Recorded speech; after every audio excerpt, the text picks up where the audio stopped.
Hello everyone, welcome to Microsoft Excel professionals. আমি আফতাব ইবতেসাম ও আজকে আমরা শিখব কিভাবে ডেটা ভ্যালিডেশন টুল ইউজ করে আমরা ডিফারেন্ট ওয়েজে ড্রপ ডাউন লিস্ট তৈরি করতে পারি। আমাদের সামনে রয়েছে লাস্ট ভিডিওর সেম এমপ্লয়ীদের ডেটা সেটটা, যেখানে আমরা শিখেছিলাম কিভাবে ডেটা ভ্যালিডেশন ইউজ করে ইনপুট দেওয়ার সময় এরার্স বা ভুল প্রসেসগুলো আমরা কমিয়ে আনতে পারি। আজকে আমরা দেখব কিভাবে একটা ড্রপ ডাউন লিস্ট দিয়ে আমাদের ডেটা ইনপুট কাজকে শুধু এরর ফ্রি নয়, তবে পুরো ডেটা এন্ট্রি প্রসেসটাকেই অনেক গুণ ফাস্টার বানাতে পারি। ফর এক্সাম্পল, মাঝের এই ডিপার্টমেন্ট কলামটাতে আমরা দেখতে পাচ্ছি তিনটা ডিপার্টমেন্টের নাম রিপিটেড ওয়েতে লেখা আছে, যেমন মার্কেটিং, ফাইন্যান্স ও এইচআর। এরকম একটা সিচুয়েশনে আমরা যদি বারবার এই ডিপার্টমেন্টগুলোর নাম এক এক করে না টাইপ করে একটা লিস্টের সাহায্যে অটো সিলেক্ট করে নিতে পারতাম, তাহলে কিন্তু আমাদের কাজটা অনেকটাই সোজা হতো। তো এবার আমরা এই ডিপার্টমেন্টগুলো নিয়ে বানাবো একটা ড্রপ ডাউন লিস্ট।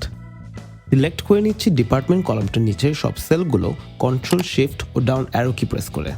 এবার আবারও যাচ্ছি ডেটা ট্যাবে ও ডেটা টুলস গ্রুপ থেকে সিলেক্ট করে নেব আমাদের ডেটা ভ্যালিডেশন টুলটা। সিন্স এই সিলেক্টেড সেলগুলোতে আমরা যে কোনো ডেটা চাচ্ছি না, তবে চাচ্ছি একটা নির্ধারিত লিস্ট, তাই আমরা এনি ভ্যালুস চেঞ্জ করে মাঝের এই লিস্ট লেখা অপশনটা সিলেক্ট করব। এবার নিচের সোর্স লেখা অপশনটাতে আমাদের লিস্টটা ম্যানুয়ালি টাইপ করে নিতে হবে। সিন্স আমাদের লিস্টে আছে তিনটা ডিপার্টমেন্টের নাম, আমি এখানে লিখছি মার্কেটিং, ফাইন্যান্স ও এইচআর। পারফেক্ট। আপনারা খেয়াল করে দেখবেন লিস্টটা বানানোর জন্য আমি প্রতিটা ডিপার্টমেন্টের মাঝে দিয়েছি একটা করে কমা, কারণ এটাই সোর্স বক্সে লিখে লিস্ট বানানোর কনভেনশন বা রুল। আরেকটা জিনিস মাথায় রাখতে হবে, আমরা যেই অর্ডারে এই লিস্টটাকে লিখবো এক্স্যাক্টলি ওই অর্ডারেই আমাদের ড্রপডাউনটা জেনারেটেড হবে। ফর এক্সাম্পল, এখানে লিস্টের প্রথম আইটেম হচ্ছে মার্কেটিং, এরপর ফাইন্যান্স ও একেবারে শেষে এইচআর। এবার নিচে ওকে বাটনটা প্রেস করে আমরা যদি প্রথম সেলটা লক্ষ্য করি, আপনারা দেখবেন সাইডে একটা বাটন চলে আসছে। এই বাটনে প্রেস করলেই আমাদের ড্রপডাউন লিস্টটা এখন visible. So in a sense আমি এখন এই কলমটার যে কোনো সেল সিলেক্ট করে ড্রপডাউনটার সাহায্যে এক ক্লিকেই আমাদের ডেটা ইনপুট বা আপডেট করে ফেলতে পারবো। অ্যামেজিং। এরকম 3-4টা নাম দিয়ে খুব ইজিলি আমরা লিখে আমাদের লিস্টটা প্রিপেয়ার করে ফেলতে পারি। তবে এবার যদি ডানের এই অফিস ব্রাঞ্চ কলামটা আমরা লক্ষ্য করি, এখানে আছে ভিন্ন লোকেশনসের নাম। আমরা যদি এই লোকেশন কলামটাতেও একটা লিস্ট প্রিপেয়ার করতে চাই, এখানে আমাদের অনেকগুলো ডেটা ইনপুট দিয়ে একটা বড় লিস্ট জেনারেট করতে হবে। তবে এভাবে ম্যানুয়ালি এক এক করে প্রতিটা লোকেশনের নাম লিখে লিস্ট বানানোটা খুবই ইনএফিশিয়েন্ট। অ্যাজ এ রেজাল্ট আমাদের এই ক্ষেত্রে ব্যবহার করতে হবে একটা লুকআপ লিস্ট, যেটা আমরা নেম রেঞ্জের সাহায্যে খুব ইজিলি ডেটা ভ্যালিডেশন টুলে ইনপুট দিয়ে আসতে পারবো। জিনিসটা প্রথমে একটু কনফিউজিং লাগলেও পুরো প্রসেসটা একবার দেখলেই আমি আশা করছি আপনাদের কনফিউশনটা ক্লিয়ার হয়ে যাবে। আমরা প্রথমেই কলম হেডিং সহ পুরো ডেটা রেঞ্জটাকে সিলেক্ট করে নিব। এবার Ctrl+C বাটন প্রেস করে আমি ডেটা রেঞ্জটাকে কপি করে ফেলবো।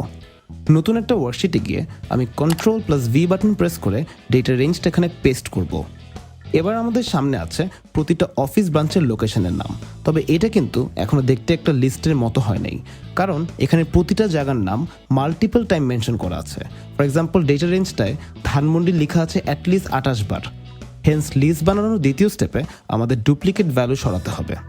তো আমি পুরো কলামটা সিলেক্ট করে এবার ডেটা ট্যাবের এই রিমুভ ডুপ্লিকেট টুলটা একবার প্রেস করব। কনটেক্সট মেনুতে ওকে প্রেস করলে আপনারা দেখবেন এক্সেল আমাদেরকে বলছে 85টা ডুপ্লিকেট ভ্যালু রিমুভ করে ফেলা হয়েছে এবং বামে এখন শুধু 9টা ইউনিক ভ্যালু আছে। ওকে প্রেস করে আমরা বামে কিন্তু দেখছি আমাদের লিস্টের শেপ এখন রেডি আছে। উপরে আছে লিস্টার নাম, যেটা হচ্ছে অফিস ব্রাঞ্চ, ও নিচে আছে লিস্টের ভ্যালুসগুলো। এক্ষেত্রে আছে 9টা ডিফারেন্ট লোকেশনের নাম। আমরা এবার এই ছোট ডেটা সেটটা আবারও সিলেক্ট করে একটা নাম নির্ধারণ করে দিব এই রেঞ্জটার। আগের কিছু ভিডিওস আমরা শিখেছিলাম আমরা কিভাবে ক্রিয়েট ফ্রম সিলেকশন টুলটা দিয়ে এক ক্লিকেই নেম রেঞ্জ তৈরি করে ফেলতে পারি। তো এবার যাচ্ছি উপরের ফর্মুলা ট্যাবটাতে ও ডিফাইন নেমস গ্রুপটার নিচের এই ক্রিয়েট ফ্রম সিলেকশন টুলটা প্রেস করব। টপ রো অপশনটা এঙ্গেজ রেখে ওকে প্রেস করলেই আমাদের লিস্টটার নাম এখন তৈরি হয়ে যাচ্ছে। আমরা যদি বামের নেম বক্সে একবার ক্লিক করি, আমরা দেখব অফিস_ব্রাঞ্চ লেখা একটা নেম রেঞ্জ তৈরি হয়ে গেছে, যেটা প্রেস করলেই আমাদের লিস্টটা অটোমেটিক্যালি সিলেক্টেড হয়ে যাচ্ছে। পারফেক্ট। এবার আগের ডেটা সেটে ফেরত এসে আমরা ঠিক আগের মতোই অফিস ব্রাঞ্চ কলামটার নিচের প্রতিটা সেল সিলেক্ট করব। এবার আবারও ডেটা ট্যাবে গিয়ে ডেটা ভ্যালিডেশন টুলটার সাহায্যে সিলেক্ট করে নিচ্ছি মাঝের এই লিস্ট অপশনটা। এবার আপনারা লক্ষ্য করে দেখবেন আমাকে এক এক করে প্রতিটা লোকেশনের নাম আর লিখতে হবে না। তো এবার এক্সেলকে বোঝানোর জন্য একটা ইকুয়ালস টু সাইন ব্যবহার করে লিখবো আমাদের লিস্টার নাম, হুইচ ইজ অফিস_ব্রাঞ্চ। পারফেক্ট। এবার ওকে প্রেস করলেই এই কলামটির প্রতিটা সেলের সাইডে 9টা ইউনিক ভ্যালু দিয়ে একটা ড্রপ ডাউন লিস্ট চলে আসবে অ্যান্ড পুরো প্রসেসটা আসলে এতটা easy to conduct. So this is all for this video. Next video থেকে আমরা ইন্ট্রোডিউসড হব এক্সেলের one of the most powerful টুলসের সাথে, which is called pivot tables. So thank you for tuning in and I wish you all the best in your journey to becoming an Excel expert. Have a nice day.